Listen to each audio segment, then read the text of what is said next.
परंतु बुद्धाचा संदेश हा चिरकाल टिकणारा संदेश आहे, म्हणून त्याची आणि या सर्व घटनाची कुठेही बरोबरी केली जाते.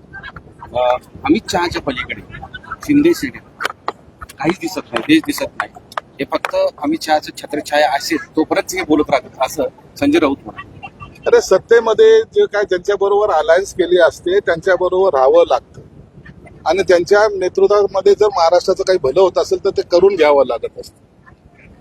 तुमच्यासारखं जे ज्यांच्या बरोबर राहायचं नाही त्यांच्याबरोबर तुम्ही राहतायत.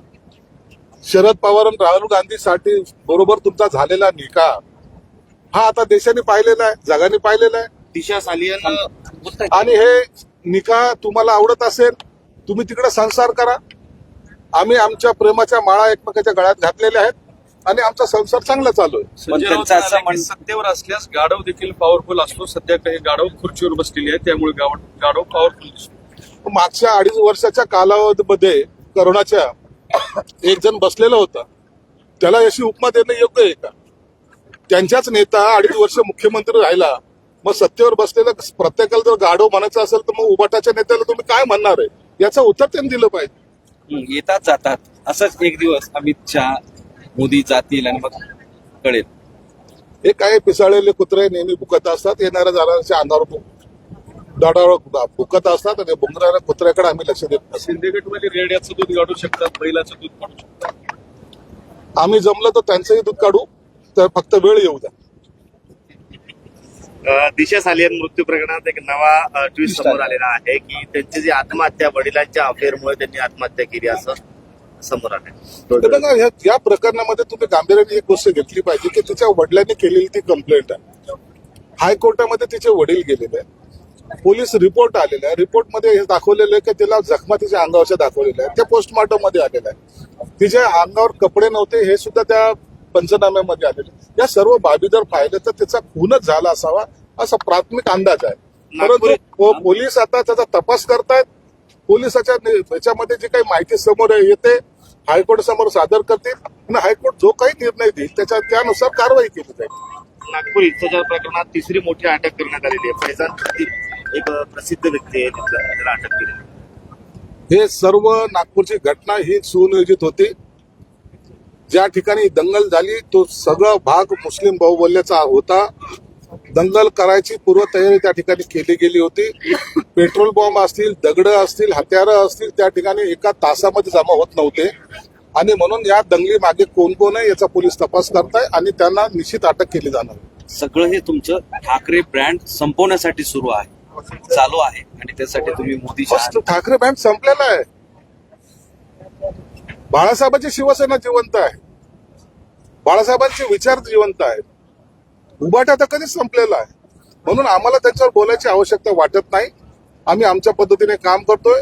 शिवसेना प्रमुखाचे विचार पुढे घेऊन जायचा जो आमचा निर्धार आहे त्याला कुठे आडवं आलं तर त्याला आडवं करण्याची ताकद सुद्धा आमच्या. बलात्कारी आसाराम बापूचं चंद्रकांत खैरेंनी समर्थन केलं. ते म्हणतात त्यांचा संप्रदाय अजून संपलेला नाही. आरोप असले तरी फक्त त्यांचे आहेत आणि जंतर मंत्र इथं त्यांच्यासाठी केलं होतं वगैरे असं त्यांनी समर्थन केलं. कोणी असेल, कोणताही संत असेल, महात्मा असेल किंवा काही असेल, सर्वांनी ही राज्यघटना मानलेली आहे. त्यानुसार त्या कायद्याचं ते तंतोतंत पालन करतायत.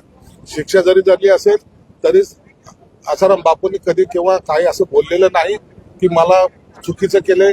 त्यांनी जे काही शिक्षा आहेत ते भोगतायत आणि जेव्हा त्यांचे अनेक आजही फॉलोअर आहेत आणि आजही ते त्यांना मानतात, हा त्यांचा श्रद्धेचा विषय आहे.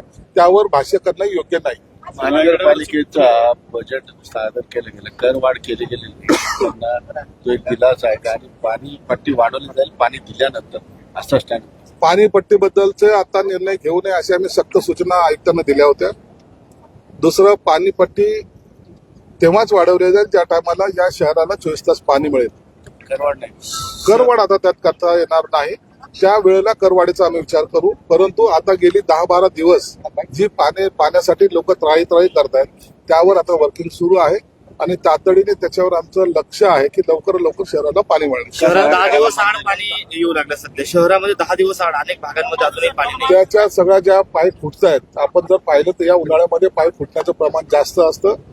700ची लाईन आहे, 1200ची लाईन आहे आणि दोन्ही पॅरलल लाईन असल्यामुळे जवळ असल्यामुळे चिटकून असल्यामुळे त्या बस्ट होत आहेत. त्यासाठी त्याच्यावर युद्धपातळीवर काम चालू आहे. टँकर चालक जे आहेत विकास आराखड्याला मंजुरी दिलेली आहे. विकासाला कसा हातभार लागेल, कारण बऱ्याच दिवसापासून अडकून पडतो. एकदम अत्यंत आनंदाची गोष्ट आहे.